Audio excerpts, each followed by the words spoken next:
ఈ వీడియోలో మనం టాలీ ERP9 విత్ GST ఈ యొక్క లేటెస్ట్ వర్షన్లో కంపెనీని ఏ విధంగా క్రియేట్ చేయాలి అనేది చూద్దాం. మరి ఇక్కడ కంపెనీని క్రియేట్ చేయాలంటే ఫస్ట్ మీరు టాలీని ఓపెన్ చేసుకోండి. సో టాలీ ఓపెన్ కాగానే బై డిఫాల్ట్ మీకు ఫస్ట్ క్రియేట్ అయి ఉన్న కంపెనీ ఆల్రెడీ ఓపెన్ అయిపోయి ఉంటుంది. చూడండి, లిస్ట్ ఆఫ్ సెలెక్టెడ్ కంపెనీస్ లో ABC ఇండస్ట్రీస్ అనేది ఇంతకు ముందరే క్రియేట్ చేసి పెట్టున్నా, అది ఓపెన్ అయిపోయింది. సో గేట్వే ఆఫ్ టాలీ రావడం జరిగింది. సో మనం ఇప్పుడు కంపెనీని కొత్తగా ఒకదాన్ని క్రియేట్ చేయాలి కాబట్టి ఇప్పుడు ఓపెన్ అయి ఉన్న కంపెనీని క్లోజ్ చేసేయండి. సో అసలు కంపెనీ క్రియేట్ కాకుండా ఉంటే మీకు డైరెక్ట్ గా కంపెనీ క్రియేషన్ లోకి వెళ్ళొచ్చు. ఓకే, ఇప్పుడు షట్ డౌన్ కంపెనీ లేదంటే బెటర్ కీబోర్డ్ లో షార్ట్ కట్ Alt F1 అనేది యూజ్ చేస్తే ఆ కంపెనీ షట్ డౌన్ అయిపోయింది. అంటే ABC కంపెనీ ఇక్కడ లిస్ట్ లో ఇప్పుడు లేదు. సో మనం ఇప్పుడు కొత్త కంపెనీని ఇక్కడ క్రియేట్ చేసుకోవచ్చు. మీరు యారో కీస్ యూజ్ చేసుకోండి, లేదంటే మీరు మౌస్ ని యూజ్ చేసుకోవచ్చు, లేదంటే ఆ హైలైట్ అయి ఉన్న కీస్ ని కూడా C అనేది ప్రెస్ చేసినా కానీ కీబోర్డ్ లో ఈ యొక్క కంపెనీ క్రియేషన్ ఎన్విరాన్మెంట్ కి రావడం జరిగింది. మరి ఇక్కడ నేమ్ అడుగుతుంది. నేమ్ కు ముందర డైరెక్టరీ ఉంది. డైరెక్టరీ అంటే ఈ యొక్క కంపెనీ ఇన్ఫర్మేషన్ ఎక్కడ సేవ్ కావాలి అనేది. బై డిఫాల్ట్ ఒక లొకేషన్ చూపిస్తుంది. మీరు మౌస్ తోటి క్లిక్ చేసుకోండి, లేదంటే యారో కీస్ యూజ్ చేసి పైకి వెళ్ళొచ్చు, లేదంటే షిఫ్ట్ ట్యాబ్ పట్టుకున్నా కానీ మీకు ఇట్లా పైకి కిందకి మూవ్ కావచ్చు. సో ఇక్కడ బై డిఫాల్ట్ టాలీ ఈ యొక్క tally.erp9 డేటా అనే లొకేషన్ లో ఈ డేటా సేవ్ అవుతుంది అని చెప్తుంది. మీకు కావాల్సింటే మీరు D డ్రైవ్ లోనో ఈ డ్రైవ్ లోనో బ్యాకప్ పెట్టుకునే విధంగా ఒక డైరెక్టరీ క్రియేట్ చేసుకుని ఆ డైరెక్టరీని ఇక్కడ మీరు ఇచ్చుకోవచ్చు. అట్లనే next name of the company. Name of the company మీరు ఏది కావాలనుకుంటారో అది ఇవ్వండి. ఫర్ ఎగ్జాంపుల్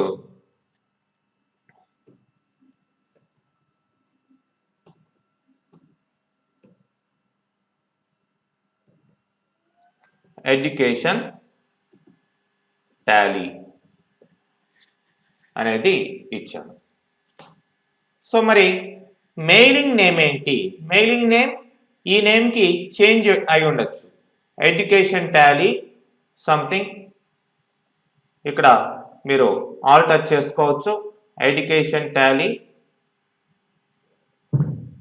లాస్ట్ లో సంథింగ్ PVT LTD ఏదో మీ ఇష్టం. లేదంటే అదే నేమ్ కాకుండా వేరే నేమ్, మెయిలింగ్ నేమ్ వేరు ఉండొచ్చు, కంపెనీ నేమ్ వేరు ఉండొచ్చు. అట్లనే అడ్రస్.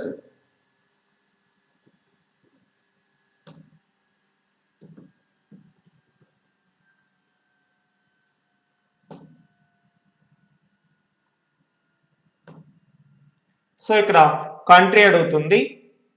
కంట్రీ కావాల్సింటే చేంజ్ చేసుకోవచ్చు. లిస్ట్ ఆఫ్ కంట్రీస్ టాలీ ఎక్కడైతే యూజ్ చేస్తున్నారో ఆ యొక్క కంట్రీస్ ఇక్కడ లిస్ట్ ఇవ్వడం జరిగింది. అట్లనే నెక్స్ట్ ఎంటర్ ప్రెస్ చేసినట్లయితే స్టేట్ ఏ స్టేట్ కావాలి. మీరు స్టార్టింగ్ లెటర్ ప్రెస్ చేస్తే ఆటోమేటిక్గా ఫర్ ఎగ్జాంపుల్ ఏ అంటే మళ్ళీ ఇక్కడ 4 స్టేట్స్ ఉన్నాయి. మళ్ళీ ఏ అంటే మళ్ళీ ఎర్రర్ వస్తుంది. 4 స్టేట్స్ లో మీరు ఆంధ్రప్రదేశ్ కాబట్టి నేను ఏ అని ఇచ్చాను. వాటిల్లో యారోకి యూజ్ చేసుకొని ఆంధ్రప్రదేశ్ సెలెక్ట్ చేశాను. సో ఇప్పుడు పిన్ కోడ్ ఇవ్వండి.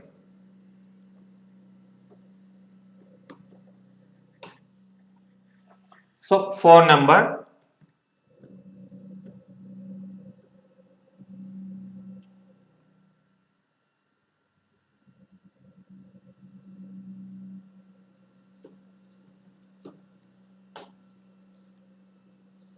Mobile number, phone number different గా మీరు ఇచ్చుకోవచ్చు. అట్లానే ఫ్యాక్స్ నెంబర్, మెయిల్, వెబ్సైట్ ఇట్లా కంప్లీట్ గా మీరు ఇచ్చుకోవచ్చు.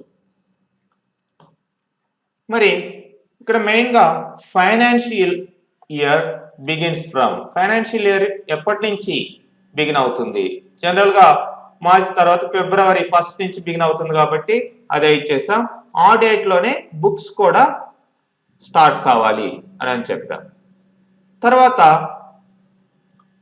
టాలీ వాల్ట్ పాస్వర్డ్ అని అడుగుతుంది. ఇది మీరు ఇవ్వాల్సిన అవసరం లేదు. రిపీట్ పాస్వర్డ్ అడుగుతుంది. ఎందుకంటే ఈ టాలీ వాల్ట్ పాస్వర్డ్ ఇచ్చినట్లయితే చూడండి, forgetting Tally vault password will render your data inaccessible.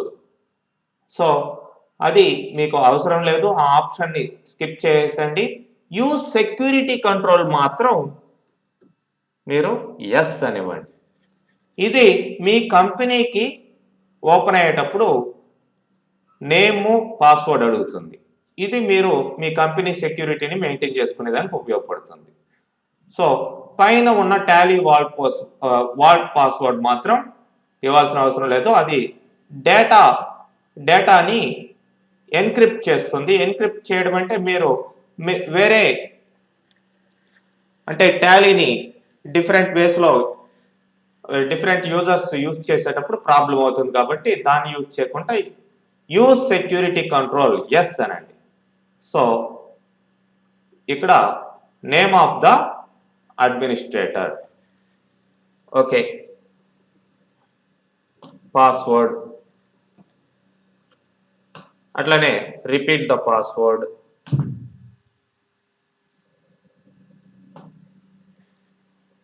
So use Tally audit features. So ఇవన్నీ ప్రస్తుతానికి అవసరం లేదు. డిజలో ఓపెనింగ్ ఇన్ ఎడ్యుకేషనల్ మోడ్ అంటే ఎడ్యుకేషనల్ మోడ్లో ఓపెన్ కాకుండా చేయాలన్నా దీన్ని. అంటే మామూలుగా ఇప్పుడు మెయిన్ యొక్క రిలీజ్ మనం గోల్డ్ వర్షన్ యూజ్ చేస్తున్నాం, మల్టీ యూజర్ వర్షన్. ఇది ఎక్స్పైర్ అయిపోయినా లేదంటే ఈ యొక్క పేమెంట్ కరెక్ట్గా ఇది కాకపోయినా కానీ మీకేమవుతుంది, ఎడ్యుకేషనల్ మోడ్లోకి కన్వర్ట్ అవుతుంది. అప్పుడు ఎడ్యుకేషనల్ మోడ్లో ఈ మనం క్రియేట్ చేసిన కంపెనీ వర్క్ కావాలా వద్దా? డిజలో ఓపెనింగ్ ఇన్ ఎడ్యుకేషనల్ మోడ్ అంటుంది. నో అంటే ఎడ్యుకేషనల్ మోడ్లో కూడా దీన్ని ఓపెన్ అయ్యే విధంగా ఇచ్చాం. ఓకే, ఈ కరెన్సీ ఇవంతా కూడా మీకు Indian rupee, suffix symbol to amount. Okay, amount ముందర ఈ యొక్క సింబల్ని సఫిక్స్ చేయాలా, కావాలనుకుంటే ఎస్ అనివ్వచ్చు. Add space between amount and symbol. Okay, నేను ఇక్కడ ఎస్ ఇస్తాను, ఇక్కడ ఎస్ ఇస్తాను. షో అమౌంట్ ఇన్ మిలియన్స్లో చూపించాలా వద్దా, ఇవన్నీ కూడా మీరు ఎస్ ఆర్ నో సెలెక్ట్ చేయొచ్చు. So number of decimal places, so representing amount after decimal paise, number of decimal places after amount in words. ఇవన్నీ కూడా మీరు ఆల్టర్ చేసుకోవచ్చు. ఈ టూ డెసిమల్ ప్లేసెస్ మార్చుకోవడము ఇట్లాంటివంతా కూడా చేంజ్ చేసుకోవచ్చు. ఓకే, అంతా ఎంటర్ చేసిన తర్వాత మీకు యాక్సెప్ట్ ఎస్ నో అని వస్తుంది. సో వై ప్రెస్ చేయండి కీబోర్డ్లో. సో ఇట్లా యాక్సెప్ట్ చేస్తేనే మీ యొక్క డేటా సేవ్ అవుతుంది. నేను కీబోర్డ్లో వై ప్రెస్ చేశాను, సో సేవ్ అయింది. ఇప్పుడు మనం నేమ్ ఆఫ్ ద యూజర్ అడుగుతుంది, పాస్వర్డ్ అడుగుతుంది. సో మనం ఒక కంపెనీని కంప్లీట్గా క్రియేట్ చేసాం. ఆ కంపెనీ యొక్క గేట్వే ఆఫ్ టాలీకి మనం ఎంటర్ అయ్యి ఉన్నాం. మరి ఇప్పుడు సెలెక్ట్ కంపెనీ అని అనుకోండి, ఇక్కడ 2 కంపెనీస్ ఉన్నాయి చూడండి, ABC industries and this one.